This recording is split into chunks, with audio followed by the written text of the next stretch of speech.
Kebutuhan akan tempat tinggal merupakan salah satu kebutuhan dasar manusia yang wajib terpenuhi di samping kebutuhan akan sandang dan pangan. Seiring dengan pertumbuhan jumlah penduduk, maka kebutuhan akan tempat tinggal juga semakin meningkat. Hal ini mendorong masyarakat berpenghasilan rendah sulit untuk memiliki rumah layak huni, sehingga masyarakat terpaksa tinggal di kawasan permukiman padat dan kumuh.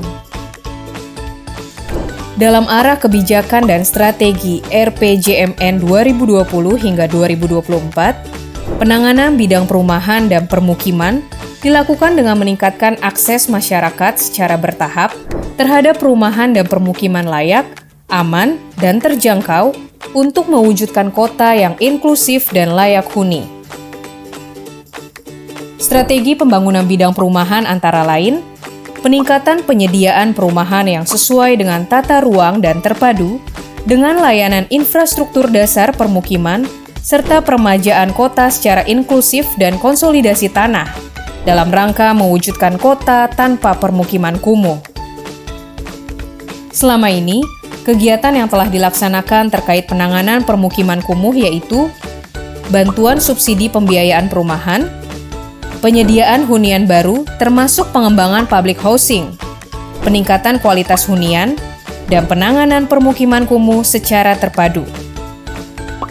Sejak tahun 2021, pemerintah berkomitmen dalam penanganan kawasan permukiman kumuh di daerah melalui pengalokasian dana alokasi khusus atau DAK kepada pemerintah daerah.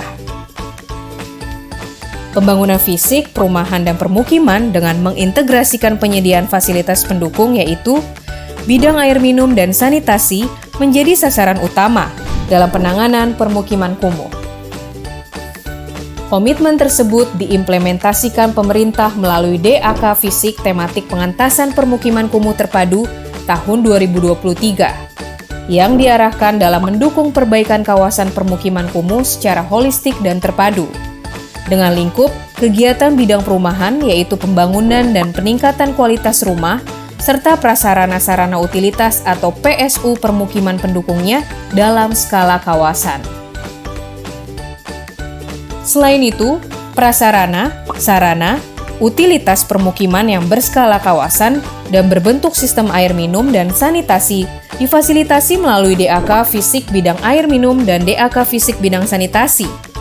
Dengan lokasi pembangunan berada pada satu kawasan dengan DAK Fisik Bidang Perumahan dan Permukiman. Untuk mewujudkan rumah layak huni, diperlukan kerjasama dari berbagai pihak dan pendanaan. Kegiatan penanganan permukiman kumuh dalam DAK Tematik Pengentasan Permukiman Kumuh Terpadu dapat dilaksanakan melalui 4 cara, yaitu: pertama, penanganan kawasan kumuh melalui peremajaan, yaitu kawasan permukiman kumuh diratakan secara keseluruhan dan dibangun kembali di lokasi yang sama. Hal ini bertujuan untuk mengubah wajah kawasan secara keseluruhan di lokasi yang sama. Kedua, melalui pemugaran kawasan.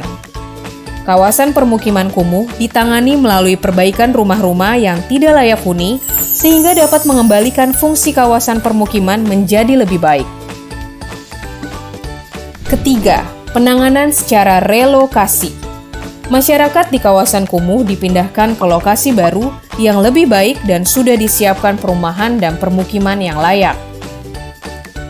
Keempat, pembangunan permukiman baru. Penanganan ini diperuntukkan untuk menangani backlog atau kekurangan rumah di kawasan kumuh dengan pembangunan rumah pada lokasi baru sehingga masyarakat yang belum memiliki akses rumah yang layak dapat tinggal pada lokasi baru tersebut. Seluruh kegiatan penanganan permukiman kumuh dilakukan pada satu kawasan yang sama, sehingga pemenuhan rumah layak huni dalam rangka pengurangan atau pengentasan kekumuhan dapat terlihat secara nyata. Untuk mendapatkan alokasi DAK Tematik Pengentasan Permukiman Kumuh Terpadu, pemerintah daerah harus melalui serangkaian proses, antara lain, proses seleksi lokasi prioritas DAK Tematik Pengentasan Permukiman Kumuh Terpadu dibuka untuk seluruh kabupaten kota yang memiliki kawasan kumuh dan direncanakan akan ditangani. serta pemerintah daerah yang telah memiliki program penanganan kawasan kumuh. Pada proses ini, pemerintah daerah perlu melengkapi beberapa persyaratan awal, yaitu surat minat kepala daerah, persyaratan eligibilitas, serta persyaratan teknis. Proses berikutnya adalah ekspos proposal program oleh pemerintah daerah yang ditetapkan sebagai lokasi prioritas.